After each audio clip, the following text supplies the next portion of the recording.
નમસ્કાર દર્શક મિત્રો, આજે આપણે કેન્દ્રીય અંદાજપત્રમાંથી એક ચોક્કસ વિભાગને લગતી જોગવાઈઓની ચર્ચા કરવાની છે.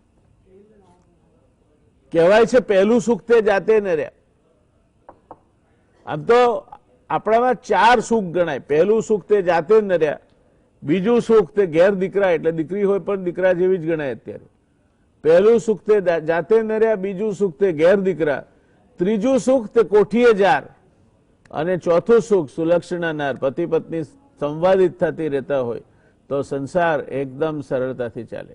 એમાં આ પહેલું સુખ તે જાતે ન રહ્યા એટલે આરોગ્ય, અને આરોગ્ય માટે તમારે આરોગ્ય સેવાઓ ઉપર આધારિત રહેવું પડે.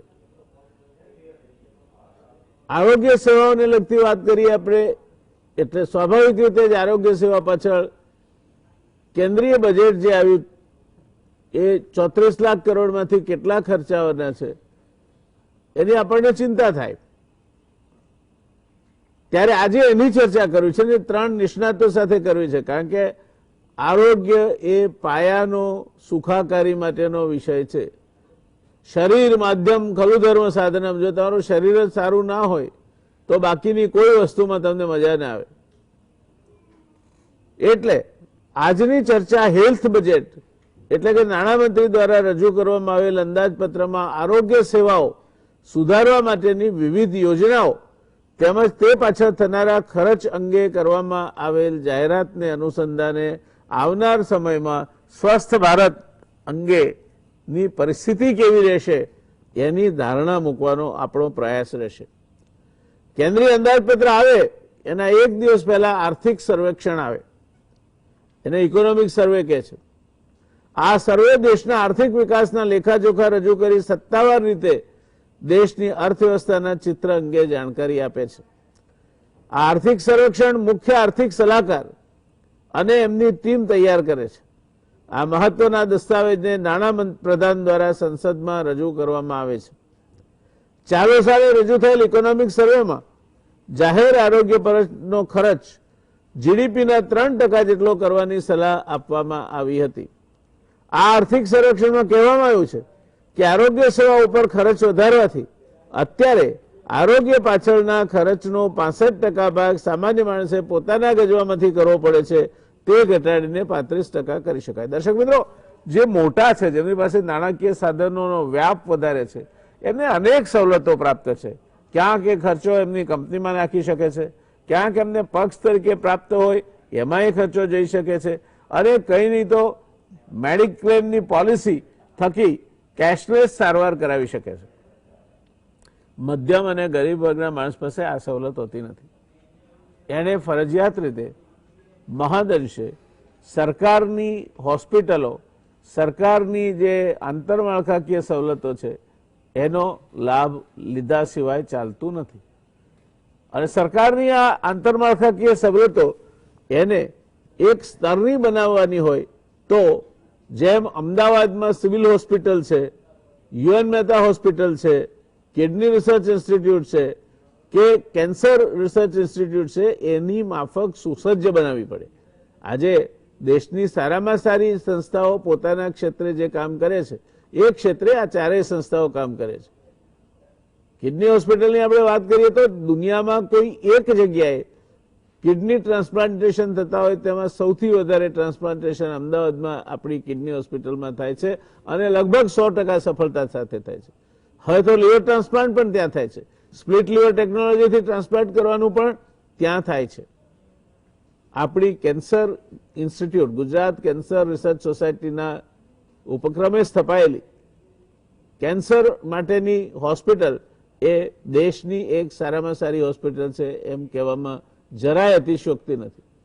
અને એ જ રીતે યુએન મહેતા હોસ્પિટલની તમે મુલાકાતે જાઓ તો તમને લાગે નહીં કે આ કોઈ સરકારી હોસ્પિટલ છે. એકદમ ખાનગી હોસ્પિટલની માફક જ સ્વચ્છતાથી લઈને સાધનો અને ક્ષમતાથી લઈને દરેક રીતે સુસજ્જ એવી આ હોસ્પિટલો આપણા નાક સમાન છે. સરકારના ખર્ચે સરકારી તંત્રમાં સારું કામ ન થઈ શકે એનો જડબાતોડ જવાબ આ હોસ્પિટલોમાં થતી કામગીરી આપે છે. આપણી સિવિલ હોસ્પિટલ પણ એનું આદર્શ ઉદાહરણ છે. દાંતની હોસ્પિટલ તો ઘણા વર્ષો પહેલાથી, કદાચ એ સમય તો એવું હતું કે દેશમાં સ્થપાયેલી સારામાં સારી હોસ્પિટલોમાંની એક આપણી ડેન્ટલ હોસ્પિટલ હતી. આ પરિસ્થિતિમાં આવનાર સમયમાં તમારે બધાને સ્વસ્થ રાખવા હશે તો છેક ગામડા સુધી પ્રાઇમરી હેલ્થ સેન્ટરની સેવાઓ, સબ સેન્ટરની સેવાઓ છેવટે તમારે વિસ્તારવી પડશે. અને વિસ્તારવી પડશે તો તમે ગોળ નાખશો તેટલું ગળ્યું થશે. અને એ પરિસ્થિતિમાં ઇકોનોમિક સર્વેમાં જે કહ્યું કે જીડીપીના 3% જેટલો ખર્ચ આરોગ્ય સેવાઓ પર કરવો જોઈએ, હેલ્થ ડિપાર્ટમેન્ટના બજેટ ઉપર કરવો જોઈએ, એ વાતમાં જરાય અતિશયોક્તિ નથી. આર્થિક સર્વેક્ષણમાં કહેવામાં આવ્યું છે કે આરોગ્ય સેવા ઉપર ખર્ચ વધારવાથી અત્યારે મધ્યમ વર્ગનો માણસ હોય, સામાન્ય માણસ હોય તો 65% ખર્ચ એની પાસે કોઈ પોલિસી નથી હોતી, પોતાના ગજવામાંથી કરે છે. 35% જ એને અન્ય સવલતોમાંથી મળે છે. ત્યારે મુખ્ય આર્થિક સલાહકારના શબ્દોમાં કહીએ તો GDP growth will come back but not the human lives. GDP growth કદાચ એકાદ વર્ષ ખાડામાં પડ્યો છે, પાછો ઉચકાશે, પણ જિંદગીઓ ગઈ એ બચાવી નહીં શક્યા તમે, તો એ જિંદગી પાછી નહીં લાવી શકાય. જો કોવિડ મહામારીનો માર ચાલુ રહ્યો હતો, આજે પણ અર્થવ્યવસ્થા લથડિયા ખાતી હોત, એમાં કોઈ શંકા નથી. એ રીતે હ્યુમન રિસોર્સિસ, મેનપાવર પ્રોવિઝન, એ દિશામાં પણ સ્વસ્થ દેશ એ સ્વસ્થ ઉત્પાદક અને એક સક્ષમ ઉત્પાદક બની શકે, એમાં કોઈ શંકા નથી. આ સંયોગોમાં હેલ્થ કેર એટલે કે આરોગ્ય સેવાઓના માળખાનું મજબૂતીકરણ અંદાજપત્રમાં અપેક્ષિત હતું. વિગતોમાં ઉતરીએ. 2019-20ના બજેટમાં કુલ ખર્ચ 46,259 કરોડ આરોગ્ય અને સ્વાસ્થ્ય પાછળ કરવામાં આવ્યું. 2021માં અંદાજો વધીને 94,452 કરોડ થયા. 21-22માં અધધ કહેવાય એવો વધારો થયો. 2,23,846 કરોડ એ આરોગ્યના બજેટમાં મૂકવામાં આવ્યા. અને જ્યારે તમે કંઈક something which is not in sync અથવા તો તમને ધારણા બહારનું કંઈ જોવા મળે ને, ત્યારે એમાં વિગતોમાં ઊંડું ઉતરવું, ઘણીવાર કોથળામાંથી બલાડું તમને નીકળી આવે એ પ્રકારની પરિસ્થિતિ કરતું હોય છે. મેં એનો અભ્યાસ કરવાનો પ્રયત્ન કર્યો. આમાં રસીકરણ પાછળ 35,000 કરોડ મૂક્યા છે, એનો સમાવેશ થાય છે. જરૂરી હતું, મુકાયા છે, એ સમયે કોઈ જ વાંધો ના હોઈ શકે.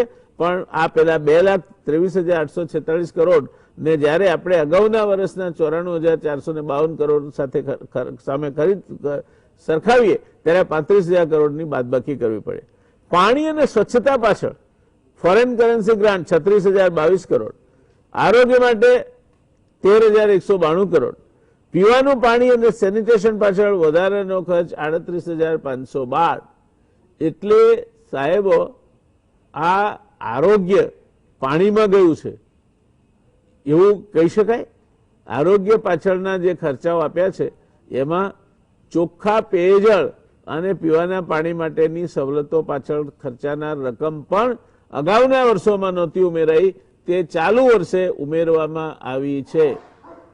પીવાનું પાણી ચોખ્ખું હોય એ આરોગ્ય માટે જરૂરી છે, એની કોઈ જ પ્રકારની ચર્ચા આપણે કરવી નથી. જરૂરી છે, સ્વીકારાય, પણ એના પૈસા જે અગાઉ તમે આ વિભાગના બજેટમાં નહોતા નાખતા, હવે પેયજળ માટેનો અલગ વિભાગ છે, એના માટેનું હોય તો મંત્રાલય ચાલુ થયું છે, તો આરોગ્યના ખર્ચાની સાથે એને જોડવાનું અત્યાર સુધી નહોતું જોડ્યું, તો અત્યારે કોઈ કારણ જણાતું નહોતું. પરિણામ શું થયું કે આ બધા ખર્ચાને ઉમેરો તો 1,22,726 કરોડ થાય. એ ઉમેરાય, જે ગઈ સાલ નહોતા એ આ ઉમેરાયા.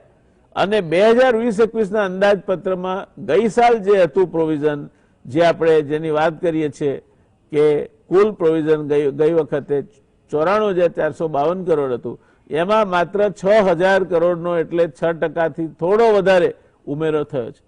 આ વાત એ આ બજેટના જે આંકડાઓ છે એનું તમે છેદન કરો અને એમાંથી જે નીકળે તેના ઉપરથી મળી શકે. આ સંદર્ભમાં હયાત આરોગ્ય સેવાનું સરકારી માળખું કેટલા અંશે સુધારી શકાશે?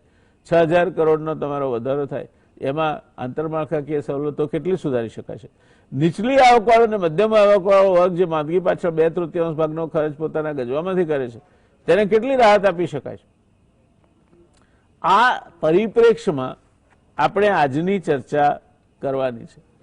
કેન્દ્રીય બજેટમાં આરોગ્ય અને આરોગ્ય બજેટના થકી આરોગ્ય આંતરમાળખાકીય સવલતો અને આરોગ્ય સેવાનો વિકાસ એ મુદ્દાઓ મુખ્ય રહેશે.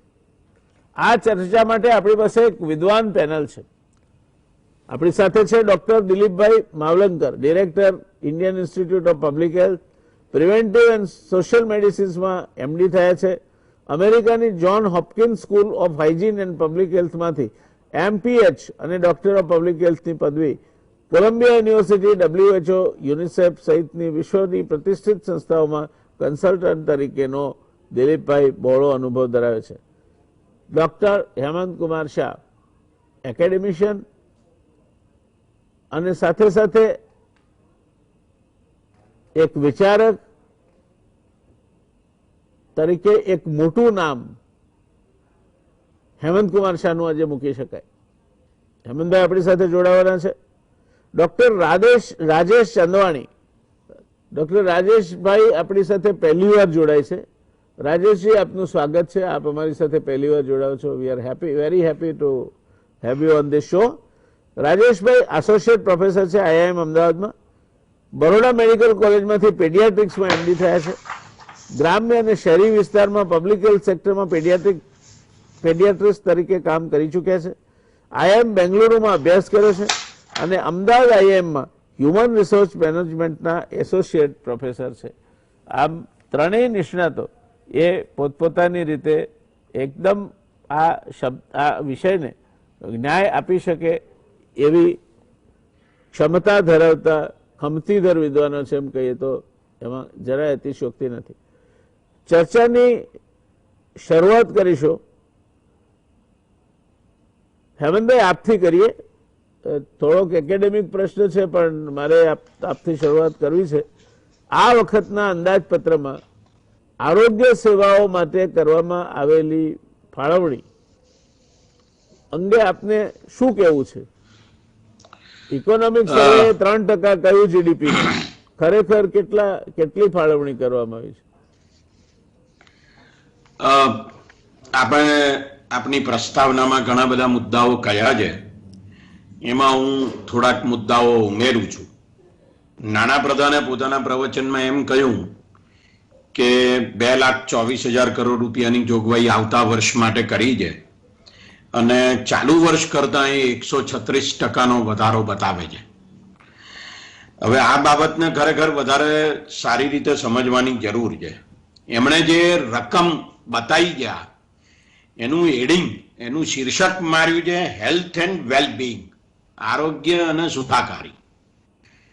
હવે આ જે શબ્દો છે ને, હેલ્થ અને વેલબિંગ, એ આ બજેટમાં જ શોધી કાઢવામાં આવ્યા, આ વર્ષના બજેટમાં.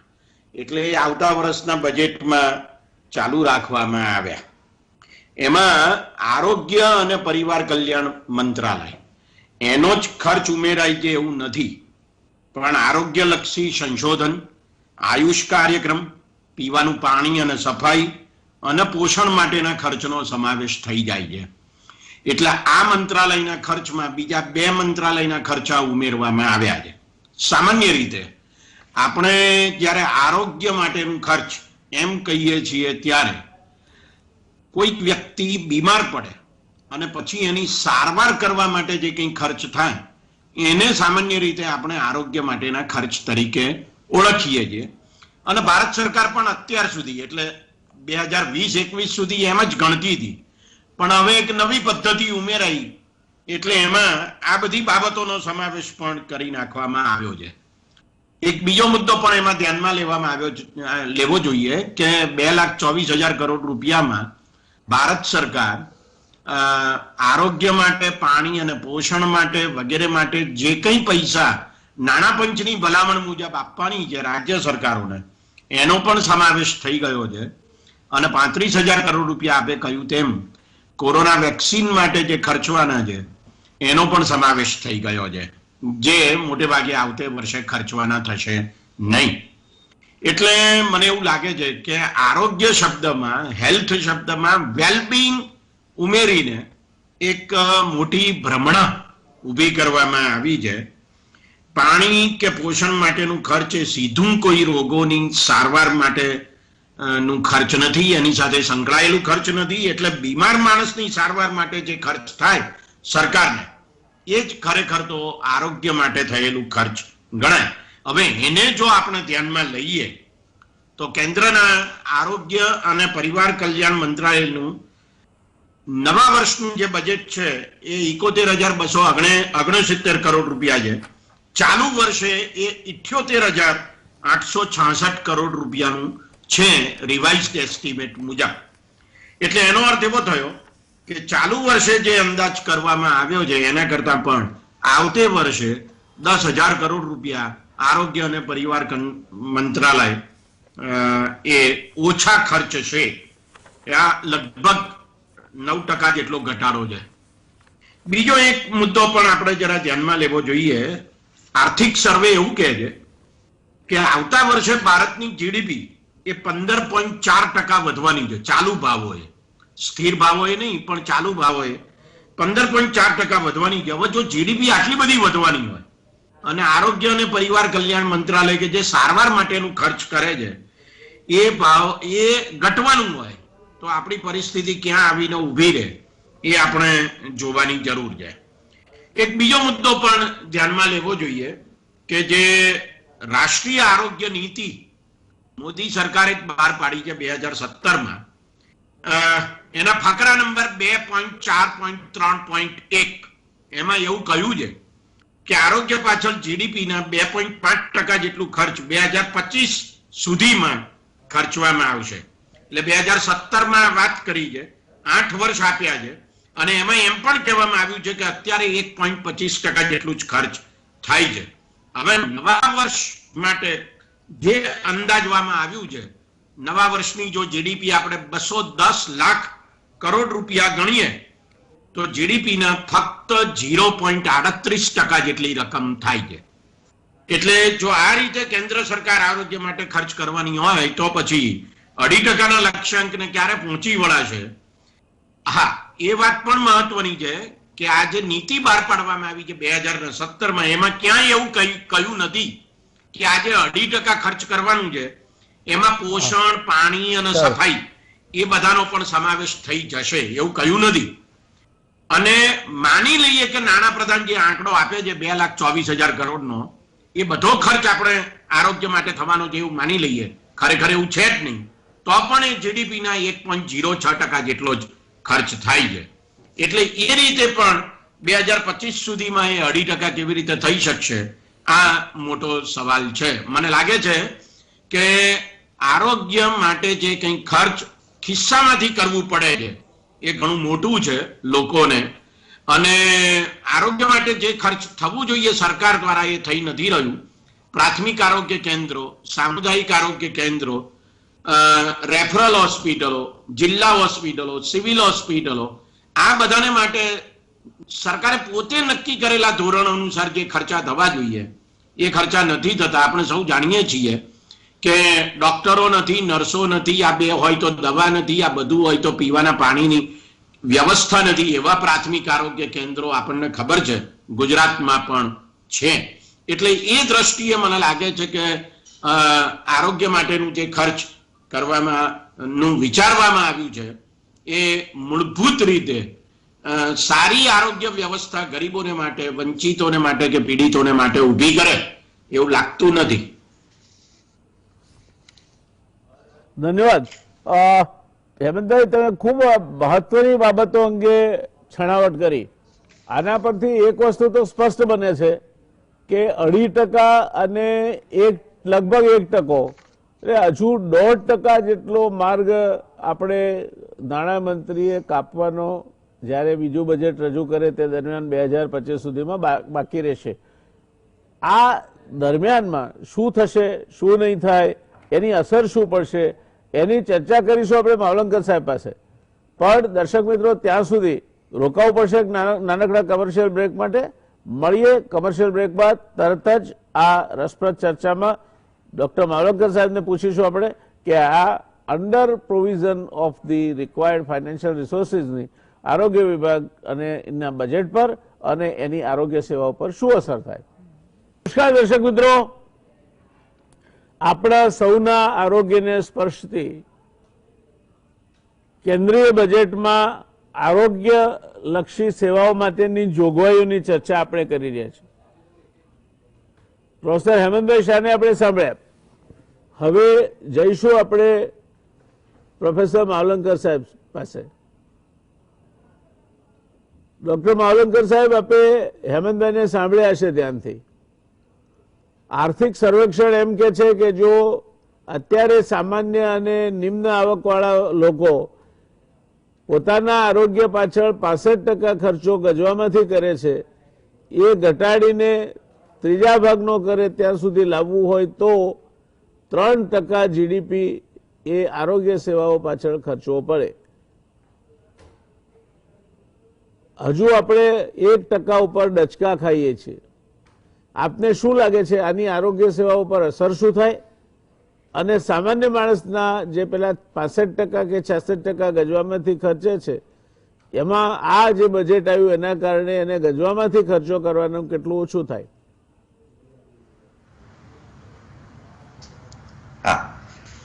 જયનારાયણભાઈ, આ ઘણો અગત્યનો પ્રશ્ન છે. ઘણા વર્ષોથી આની ચર્ચા થઈ રહી છે. એમાં આપે જે કહ્યું, આપ તો બહુ વિદ્વાન છો, પણ એમાં એક થોડું સુધારું કે આ જે 65% લોકો ખર્ચે છે ખિસ્સામાંથી, એ ભારતનો સામાન્ય નહીં પણ એવરેજ નાગરિક, એટલે મુકેશ અંબાણીથી લઈને સૌથી નીચામાં નીચાનો એવરેજ કાઢીએ તો એ સંખ્યા છે. કદાચ નીચેવાળાની સંખ્યા ગણીએ તો બહુ વધારે કદાચ એ આવે. એટલે એવરેજ માણસ ભારતનો 65% ખર્ચો પોતાના ગજવામાંથી કાઢે છે, એવી પરિસ્થિતિ છે. અને આ બજેટમાં જેમ કહ્યું એ પ્રમાણે અમે જે વખતે પહેલા સાંભળ્યું તે વખતે તો ખુશ થઈ ગયા કે ભાઈ આટલા બધા ટકા, 130% વધારો. પણ જેમ હેમંતભાઈએ કહ્યું કે જે વખતે જે ડોક્યુમેન્ટ્સ આવ્યા એમાંથી વાંચ્યું તે વખતે ખ્યાલ આવ્યો કે જે સારવારનું બજેટ, એટલે હેલ્થ એન્ડ ફેમિલી વેલફેર ડિપાર્ટમેન્ટનું બજેટ, એ તો 6 થી 10%ની આસપાસ, કે જે ઇન્ફ્લેશન કહી શકાય એટલું વધ્યું છે. જે મુખ્ય વધારો આપે કહ્યું એ પ્રમાણે રસીકરણનો છે. 35,000 કરોડ એટલે બહુ મોટો, કદાચ ક્યાંય દુનિયામાં બી બીજે ક્યાંક કર્યો છે કે નહીં ખબર નથી આટલો બધો પ્રોવિઝન. આ લગભગ આપણે જો 300 રૂપિયા રસીના ડોઝ પ્રમાણે ગણીએ તો 58 કરોડ લોકોને આટલા પૈસામાંથી રસી આપી શકાય એવી રફ ગણતરી, બેક ઓફ ધ એન્વલપ જેને કહીએ એવી અમે મૂકેલી છે.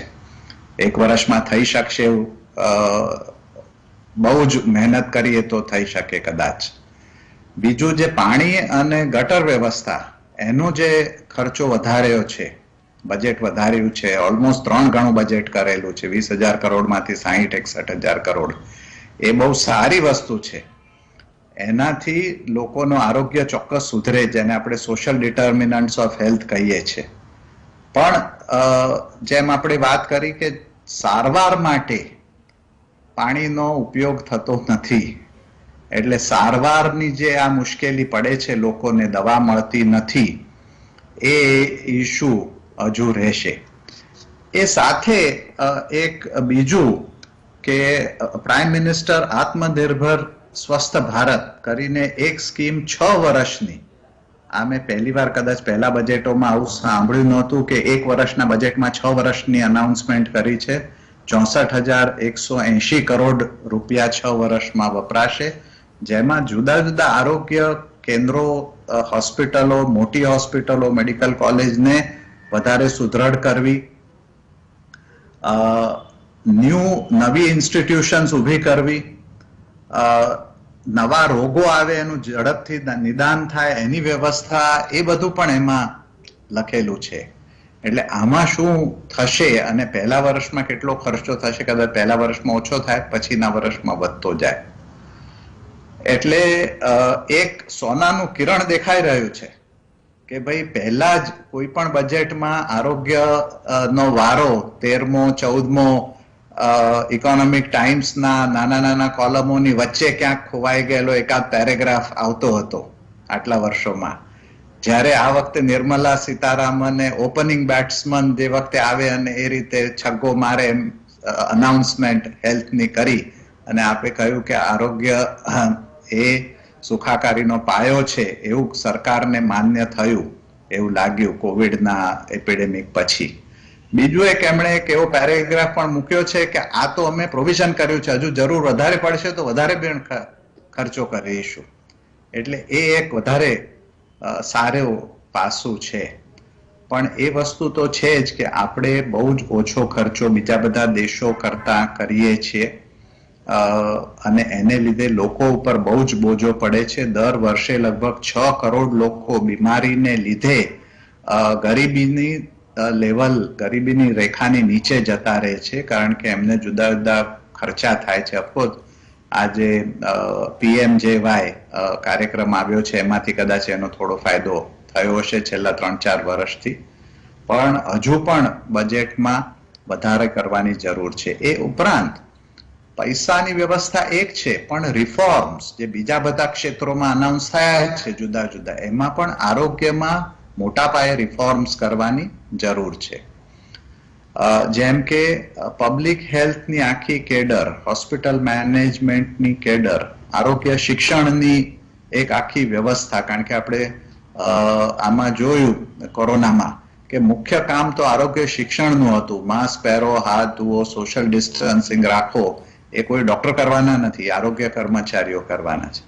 ત્રીજું, હેલ્થ સ્ટેટિસ્ટિક્સની આખી એક કેડરની જરૂર છે. આપણે ઘણા બધા ચર્ચા થઈ કે ખરેખર કેટલા કેસ થયા, કેટલા મરી ગયા વગેરે. એ સાથે એક પોઝિટિવ પાસું એ છે કે એમણે લેબોરેટરીની વ્યવસ્થા સુદ્રઢ કરવાનું એમાં લખ્યું છે. NCDC, national centre for disease control, જેનું નામ જ ક્યાંય સંભળાતું નહોતું હમણાં સુધી. ICMR નું નામ સાંભળ્યું આપણે, નીતિ આયોગનું નામ સાંભળ્યું, પણ NCDC કે જે અમેરિકાના CDC ઇક્વિવેલન્ટ છે, એનું આપણે સુદ્રઢ કરવાનું આખું તંત્ર, એને માટે પણ એમાં મેન્શન કર્યું છે. કેટલા પૈસા આવશે એને માટે લખ્યું નથી. વધતા વાયરોલોજી લેબોરેટરીઝ જુદી જુદી જગ્યાએ, કે જે હમણાં 2 જ મેન પૂનામાં NIV અને NCDC માં હતી, એવી જુદી જુદી વાયરોલોજી લેબોરેટરી ઊભી કરવી, એ પણ એમાં છે. એટલે ઘણા બધા આમાં એટલીસ્ટ ઉચ્ચારણની દ્રષ્ટિએ સારા પગલા લીધેલા છે. એમાંથી કેટલું આ વર્ષમાં થઈ શકે છે, કેટલું આવતા વર્ષમાં થશે, જોવાની બહુ જરૂર છે. સાહેબ, એક નાનો પ્રશ્ન મારે પૂછવો છે આપને કે 6 વર્ષ માટેની આખી યોજના, એની નાણાકીય જોગવાઈ એક જ વર્ષમાં આ વખતે હોય અને એની સરખામણી આપણે આ વર્ષની આઉટલે સાથે કરીએ, એ આપ તો મેનેજમેન્ટ ઇન્સ્ટિટ્યૂટ, દેશની સારામાં સારી મેનેજમેન્ટ ઇન્સ્ટિટ્યૂટમાં પણ ભણાવી ચૂક્યા છો, તો આ ઇનોવેટિવ લાગે છે આપને કે ઇરોનિયસ? ના, એટલે આ જે જોગવાઈ કરી છે એ એમણે પેરેગ્રાફમાં લીધેલી છે. એ ટેબલ જે છે Annex 1 ના ટેબલમાં, એમાં આ સંખ્યા ગણેલી નથી, કારણ કે એમાં ફક્ત 1 વર્ષની જોગવાઈની વાત છે. કદાચ હેમંત કુમાર સાહેબ વધારે એમાં જણાવી શકશે, કારણ કે હું બજેટનો નિષ્ણાત નથી. The budget is long on intents but short on provisions. દર્શક મિત્રો, આપણે હવે જઈશું डॉक्टर राजेश चंदवानी साहब पास. राजेश जी, आपने चर्चा सुनी होगी और उसमें से जो भी मुद्दे आपको स्पर्श करते हैं, काफी मुद्दे ऐसे हैं कि जिसमें आप अपनी राय देना चाहोगे. पहली बात जो है वो ये बजट में जो आउटले है, जो प्रोविजन किया गया था, इकोनॉमिक सर्वे ऑल्सो बोल रहा था कि 3% होना चाहिए, तब जाके लोगों में कुछ इसकी इम्पैक्ट गिरेगी. आपको क्या लगता है ये बजट जो है वो एक और बढ़ती हुई बस्ती, एक और ये पॉपुलेशन के बढ़ोतरी के साथ साथ करीब 10 से 12 करोड़ ज्यादा लोग पॉवर्टी लाइन के नीचे चले गए हैं, तो additional number of people who will be required to be given the medical attention at the government hospitals, ये सबको देखते हुए, मद्देनजर रखते हुए, क्या लगता है आपको कि ये ठीक है जो भी है, या कुछ अच्छा हो सकता था?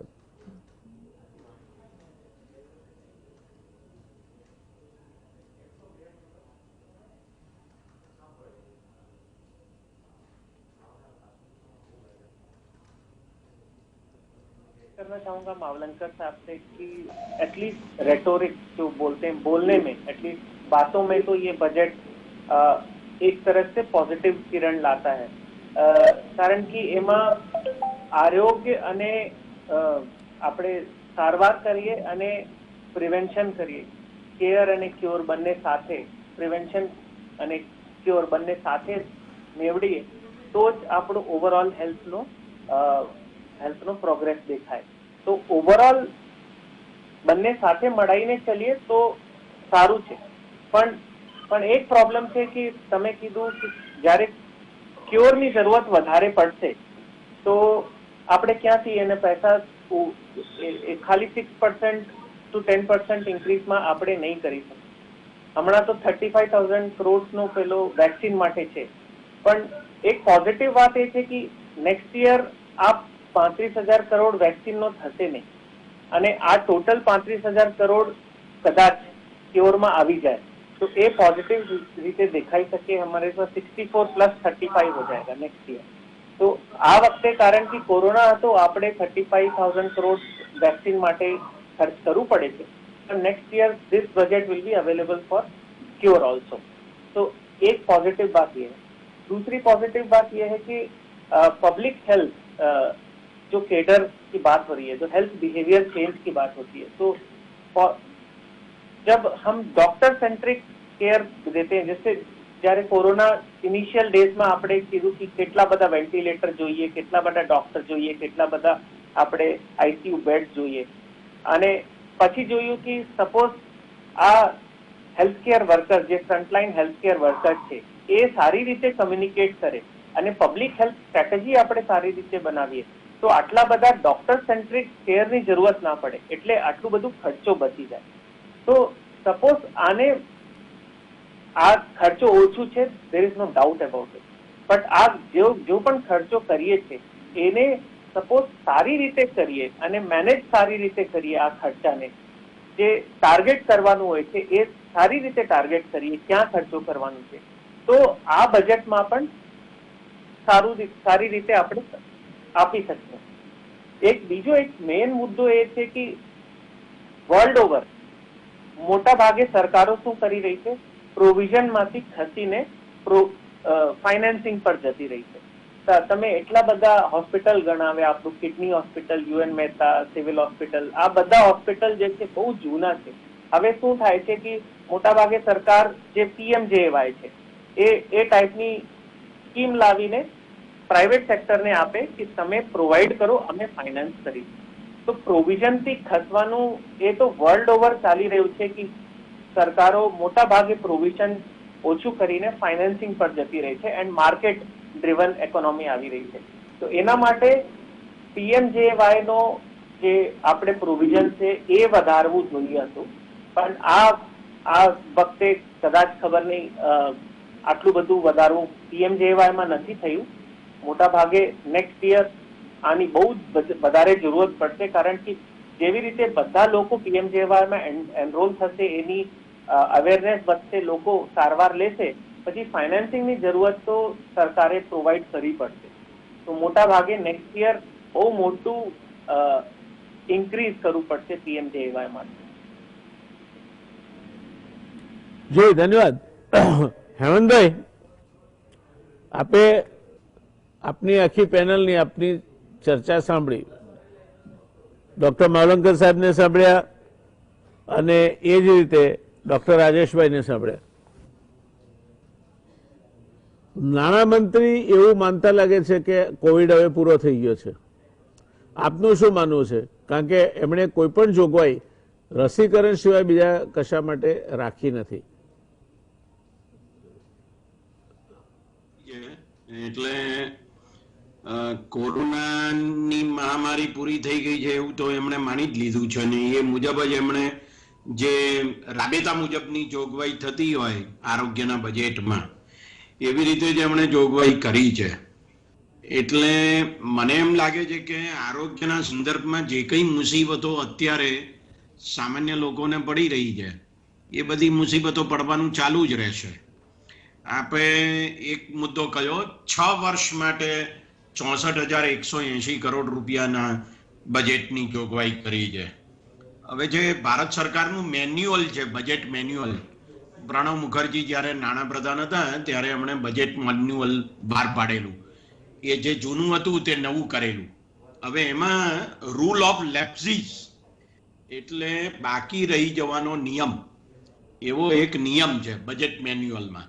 અને એનો અર્થ એવો થાય છે કે સંસદ દ્વારા જે ખર્ચની મંજૂરી આપવામાં આવી છે એ ખર્ચ નાણાકીય વર્ષના અંતે પૂરું થઈ જાય છે.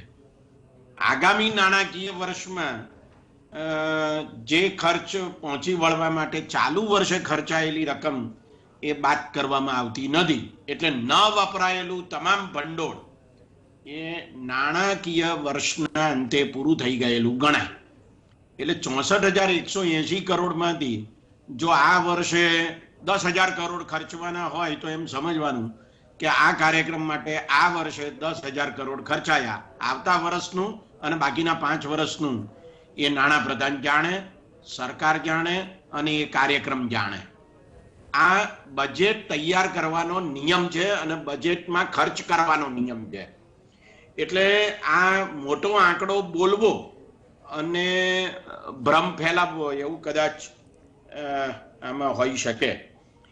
આયુષ્માન ભારત યોજનાનો બહુ મોટો ઢંઢેરો પીટવામાં આવે છે, બહુ લાંબા સમયથી પીટવામાં આવે છે. ચાલુ વર્ષે એટલે આ વર્ષે જે અંદાજ હતો એ 6,400 કરોડનો હતો.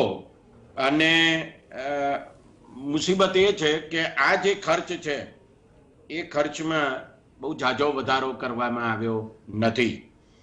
બીજો અગત્યનો મુદ્દો નેશનલ હેલ્થ મિશન, એને માટે 33,400 કરોડ રૂપિયાથી વધારીને 36,575 કરોડ રૂપિયા કરાયું, જે સામાન્ય રીતે સામાન્ય આરોગ્યની સવલતોને માટે આ હેલ્થ મિશન કામ કરે છે. એટલે એમાં 9.5% વધારો થયો. હવે જો તમે ફુગાવાનો દર 5% કાઢી નાખો તો વાસ્તવિક વધારો માત્ર 4.5% જેટલો થયો. એક બીજી વાત પણ નોંધપાત્ર છે. આપ તો આરોગ્ય પ્રધાન પણ હતા સાહેબ. આપ સૌ જાણો છો કે પોષણની પરિસ્થિતિ એ કેટલી ગંભીર છે ગુજરાતમાં પણ. સંખ્યાબંધ બાળકો 5 વર્ષથી નીચેના સ્ત્રીઓ અને પુરુષો પણ અપોષણથી પીડાય છે ગુજરાતમાં. છેલ્લો આંકડો મેં 28% પુરુષોનો વાંચેલો, 43% 5 વર્ષથી નીચેના બાળકોનો અને મહિલાઓ 63%. આટલા લોકો અપોષણથી પીડાય છે. હવે પોષણ માટેનું જે ખર્ચ છે ભારત સરકારનું એ ચાલુ વર્ષે 3,700 કરોડ રૂપિયા અંદાજેલું. હવે આગામી વર્ષ માટે 2,700 કરોડ અંદાજ્યું, 1,000 કરોડ રૂપિયા ઘટી ગયા. એટલે મને એ સમજાતું નથી કે આમાં એક બાજુ તમે જેને પ્રિવેન્ટિવ હેલ્થ કેર કહો એવા પોષણની વ્યવસ્થા પણ આપણે પૂરતા પ્રમાણમાં કરી શકતા નથી અથવા કરવાની ઈચ્છા ધરાવતા નથી. એટલે જે પ્રાથમિક આરોગ્ય કેન્દ્રો, સામુદાયિક આરોગ્ય કેન્દ્રો વગેરેમાં જે સગવડો હોવી જોઈએ. કોરોના મહામારી ચાલતી હતી ત્યારે ગુજરાત સરકારે પોતે જ આરોગ્ય કાર્યકર નિમવાના હતા સિવિલ હોસ્પિટલમાં, ત્યારે 13,000 રૂપિયા ફિક્સ પગારે એમને રાખવાનું નક્કી કરેલું. અને પછી એમ કહે છે કે કોઈ અરજી આવતી નથી. હવે કોરોના જેવી મહામારીમાં સિવિલ હોસ્પિટલમાં કામ કરવાનું, 13,000 રૂપિયાનો ફિક્સ પગાર આપવાનો, આ કઈ મેળ બેસે છે ખરું? આ બધું કઈ જાતનું વાઇબ્રન્ટ ગુજરાત છે? એટલે મારો કહેવાનો મુદ્દો એ છે કે એક વિચિત્ર બાબત સાહેબ, અને તે એ છે કે એક બાજુ આ દેશમાં દર વર્ષે 1.5 કરોડની વસ્તી વધે છે અને વસ્તી બહુ વધી રહી છે, બુમરાણ મચી રહી છે અને ઘટાડો એવી વાત પણ ચાલે છે. ત્યારે આરોગ્ય અને પરિવાર કલ્યાણ વિભાગ એ કોન્ટ્રાસેપ્ટિવ્સ માટે જે ખર્ચ કરે છે એ ચાલુ વર્ષે 600 કરોડ રૂપિયાનું છે અને એમાં 35% જેટલો ઘટાડો આવતા વર્ષ માટે કર્યો છે અને 387 કરોડ રૂપિયા કરી નાખ્યું છે. કહેવાનો મુદ્દો એ છે કે આને પરિણામે આરોગ્ય સેવાઓમાં ખાનગીકરણ વધશે, ખાનગી હોસ્પિટલો વધશે. કદાચ એવું પણ બને કે વધારે ને વધારે હોસ્પિટલો મોટી થતી જાય, ખાનગી હોસ્પિટલો, અને શેર બજારમાં એમના શેર પણ વેચાતા થઈ જાય. મુંબઈ શેર બજારમાં હેલ્થ કેર ઇન્ડેક્સ કાઢવામાં આવે છે, જેમ સેન્સેક્સ કાઢે છે એમ હેલ્થકેર ઇન્ડેક્સ નીકળે છે. અને નિર્મલાબેનના આ વર્ષના બજેટ પછી જેમ સેન્સેક્સમાં ઉછાળો આવ્યો છે, સરેરાશ ઉછાળો, એના કરતા વધારે ઉછાળો હેલ્થકેર ઇન્ડેક્સમાં આવ્યો છે. એ શું બતાવે છે? એ એમ બતાવે છે કે ખાનગી હોસ્પિટલોને અને દવા કંપનીઓને બહુ મોટો ફાયદો થવાનો છે. એ બહુ સ્પષ્ટ છે. એટલે ખાનગીકરણ તરફ જ આપણે આગળ વધી રહ્યા છીએ. મને એમ લાગે છે કે ભારતના બંધારણમાં, રાજ્ય નીતિના માર્ગદર્શક સિદ્ધાંતોમાં આરોગ્ય અને પોષણની વ્યવસ્થા એ રાજ્યની પ્રાથમિક ફરજ રહેશે એવું લખેલું છે. અને આ બજેટ અને એની અગાઉના બજેટ પણ એ કંઈ એના આ પ્રાથમિક ફરજ વિશે બહુ ધ્યાન આપે છે એવું લાગતું નથી.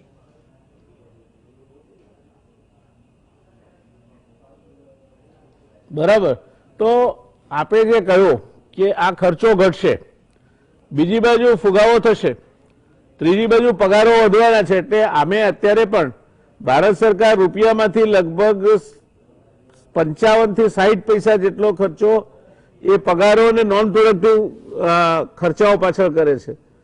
તેવા સંયોગોમાં જે આરોગ્ય સેવાઓ છે, ખાસ કરીને સામાન્ય માણસ માટે, જે સબ સેન્ટરથી શરૂ થાય, પ્રાઇમરી હેલ્થ સેન્ટર, પછી સામૂહિક આરોગ્ય કેન્દ્ર, અને ત્યાંથી તાલુકા કક્ષાની, જિલ્લા કક્ષાની હોસ્પિટલથી શરૂ થઈને સિવિલ હોસ્પિટલ સુધી.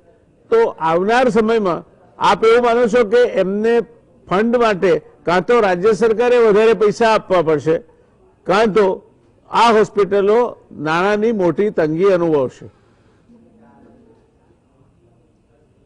તાલુકા મથકમાં હું હમણાં ગયો હતો અને ત્યાં સામુદાયિક આરોગ્ય કેન્દ્રમાં જવાનું હતું પણ જઈ ના શક્યો. પણ હું જે મીટિંગમાં ગયો હતો એ મીટિંગમાં ત્યાં કેટલાક બાંધકામ મજૂરો આવ્યા હતા. એમાંના એક મજૂરની સાથે મેં આ વાત કરી ત્યારે એ બાંધકામ મજૂર એ તાલુકા મથકનો હતો અને એણે એવું કીધું કે સાહેબ, આ સામુદાયિક આરોગ્ય કેન્દ્રમાં જવા જેવું જ નથી. ત્યાં ડોક્ટરે નથી, નર્સ પણ નથી ને સફાઈ કામદાર ઇન્જેક્શન મૂકે છે. હવે આ હાલતમાંથી આપણે ક્યારે બહાર આવીશું જો આપણે આરોગ્યને પ્રાથમિક બાબત ના ગણીએ? Okay ji, thank you. એટલે આરોગ્ય એ જીવન જીવવાનો અધિકાર છે, એમ આરોગ્ય એ જીવન જીવવાના અધિકારનો ભાગ છે. એ જો આપણે નહીં સ્વીકારીએ તો પછી કેવી રીતે આપણે બધાને માટે આરોગ્યની સારી સવલતો ઊભી કરી શકીએ? Okay, I will move over to Mavalankar સાહેબ.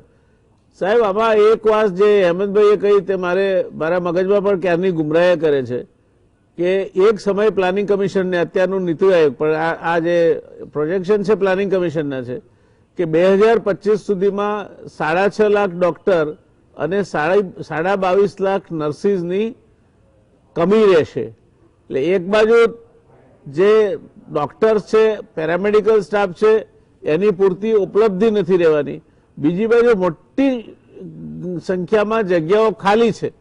તો આ જેને કહેવાય કે સોફ્ટ ઇનપુટ, એના વગર આરોગ્ય સેવાઓનું ધોરણ કથળે ખરું? આપે એક બહુ સારો મુદ્દો ઉઠાવ્યો છે.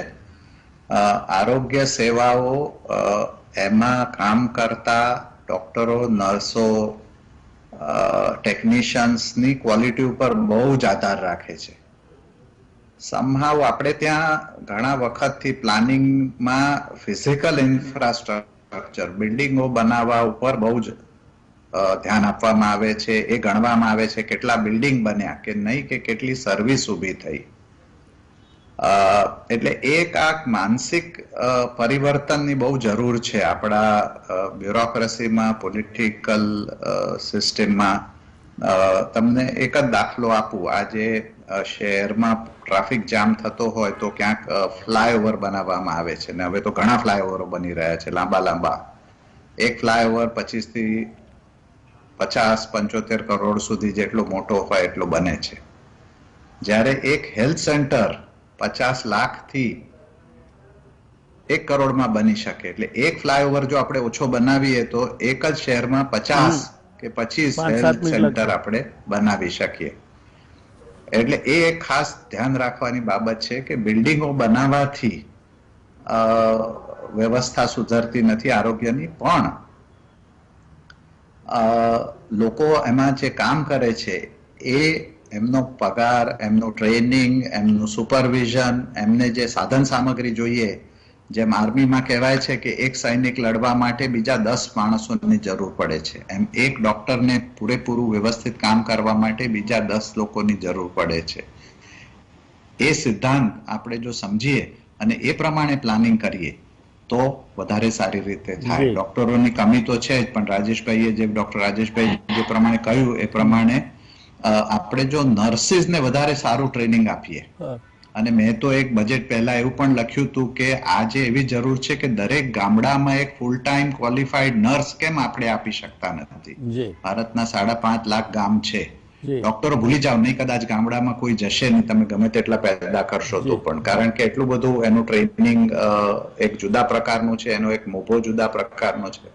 પણ નર્સ ચોક્કસ આપી શકાય. અને આ જ વસ્તુ ચીને 1970 ની આસપાસ કરી બતાવી. ઉગાડ પગાર ડોક્ટર કહેતા હતા એમને, દરેક ગામમાં એક બેરફૂટ ડોક્ટર 3 મહિનાના ટ્રેનિંગ વાળા હતા. આપણે તો હવે 3 વર્ષની નર્સ મૂકી શકીએ.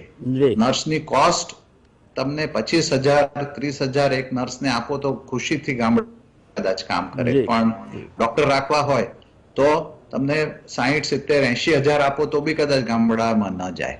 અને જે ડોક્ટર કરી શકે એનું લગભગ 60-70% કામ નર્સ પણ કરી શકે. એટલે એ રીતે આપણે જેમ આશાની વ્યવસ્થા કરી છે આપણે છેલ્લા 5-6 વર્ષમાં, એનાથી ઘણો બધો ફેર પડ્યો છે. પણ આશા અને નર્સમાં ઘણો બધો તફાવત છે. આશાની ટ્રેનિંગ 21 દિવસથી 1 મહિના સુધી હોય છે, નર્સની ટ્રેનિંગ 3 વર્ષની હોય છે. એટલે એ એક આખો વિચાર લાવવા જેવો છે કે અમેરિકામાં પણ નર્સ પ્રેક્ટિશનર્સ છે, જ્યાં ડોક્ટરો રૂરલ એરિયામાં અમેરિકામાં પણ નથી. તો એક આખો જે મેં તમને કહ્યું ને રિફોર્મ, એ પણ કરવાની જરૂર બહુ જ છે. ધન્યવાદ સાહેબ. રાજેશભાઈ, આપની પાસે આવવા માંગુ છું. આપ શિક્ષણ સાથે અને હ્યુમન રિસોર્સિસ ડેવલપમેન્ટ સાથે સંકળાયેલા છો. આપને લાગે છે કે હવે એવો સમય આવ્યો છે જ્યારે 10મા ધોરણથી કે 12મા ધોરણથી 3 વર્ષ માટેનો કોર્સ કરીને આ પ્રકારના ડોક્ટર્સ જે ઓપરેશન, મુશ્કેલ ઓપરેશન ના કરે પણ સામાન્ય ટ્રીટમેન્ટ આપી શકે, ઇન્જેક્શન આપી શકે, દવાઓ આપી શકે, તે તૈયાર કરીને આ ખાલી જગ્યાઓ ભરવી જોઈએ. એમાં મોટામાં મોટો વાંધો આવે છે, મોટામાં મોટો કદાચ ઇન્ટરેસ્ટ ક્લેશ આવે છે, તે IMA સાથે આવે છે, મેડિકલ કાઉન્સિલ સાથે આવે છે. તો આમાં શું થઈ શકે?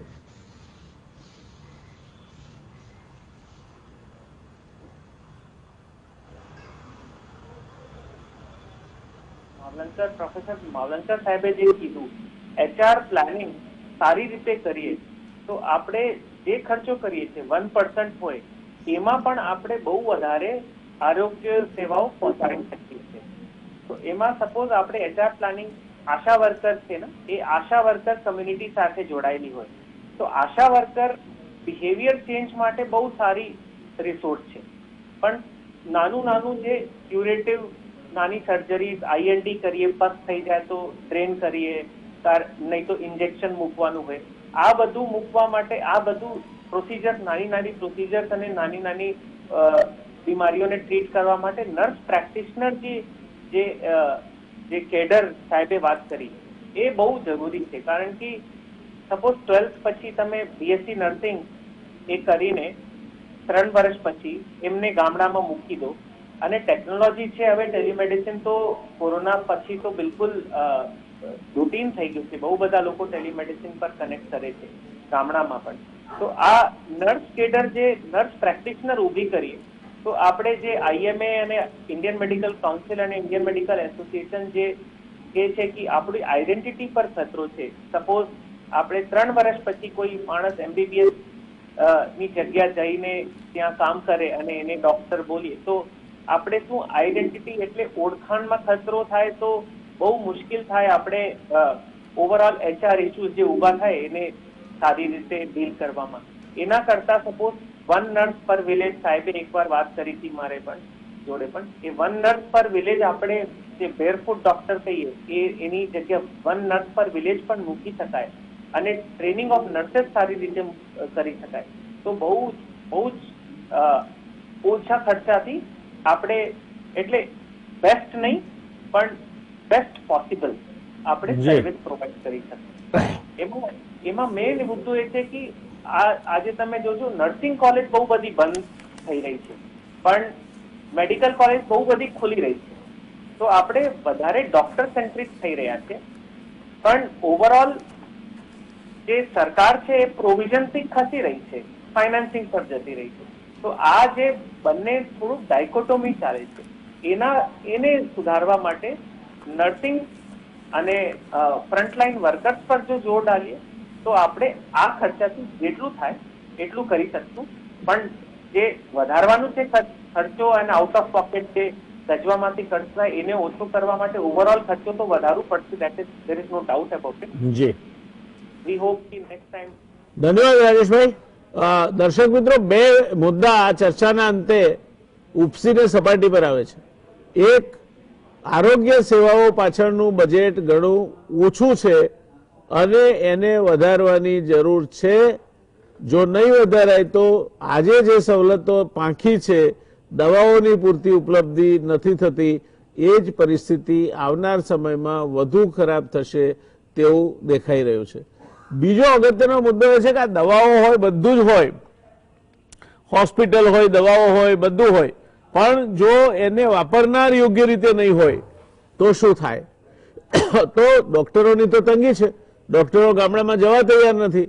અને બીજી બાજુ આપણે આ આખી વ્યવસ્થાને પીએચસી હોય કે સીએચસી હોય કે ડોક્ટર કેન્દ્રિત વ્યવસ્થા કરી છે, એના બદલે ડોક્ટર માવલંકર સાહેબે જે વાત કહી, રાજેશભાઈ જે વાત કહી, એની સાથે હું સંમત છું કે તમે નર્સ કેન્દ્રિત કરો. ગામડામાં બીએસસી નર્સિંગ કર્યું હોય એવી એક નર્સ હશે તો પણ બાકીના એફએચડબલ્યુ ને બાકીની જે આસિસ્ટન્ટ હશે એની સાથે રહીને કમસે કમ પ્રાથમિક આરોગ્યની સેવાઓ ગામડા સુધી પહોંચતી કરી શકશે, એમાં કોઈ શંકા નથી. આ બંને મુદ્દા યોગ્ય છે અને આવનાર સમયમાં રાજ્ય સરકારો પણ આરોગ્ય પાછળના બજેટમાં સાચા અર્થમાં વધારો કરે. માત્ર મકાનો બનાવવા માટે નહીં, માત્ર મકાનો બનાવવાથી, એમાં બીજી સવલતો ઊભી કરવાથી, મશીનરી મૂકી દેવાથી આરોગ્ય સેવામાં સુધારો નહીં થાય. એના માટે ડોક્ટર જોઈશે, એના માટે નર્સિસ જોઈશે. ડોક્ટરોની તંગી છે, નર્સિસને તમે કરી શકો તેમ છો. નર્સિંગ કોલેજ બંધ શું કરવા થાય? કારણ કે ક્યાંક એમાં ધંધાદારી એનો એંગલ આવે છે. એટલે 10મા ધોરણ પછી અથવા 12મા ધોરણ પછી સરકારે ગવર્મેન્ટ મેડિકલ કોલેજીસમાં આ કોર્સીસ કરીને આ લોકોને ત્યાં જે ભણે એની સાથે ઓન ધ જોબ ટ્રેનિંગ પણ લે તે પ્રકારની એક કેડર ઊભી કરી અને એમને ગામડાઓમાં અને નાના સેન્ટરોમાં મૂકવા જોઈએ.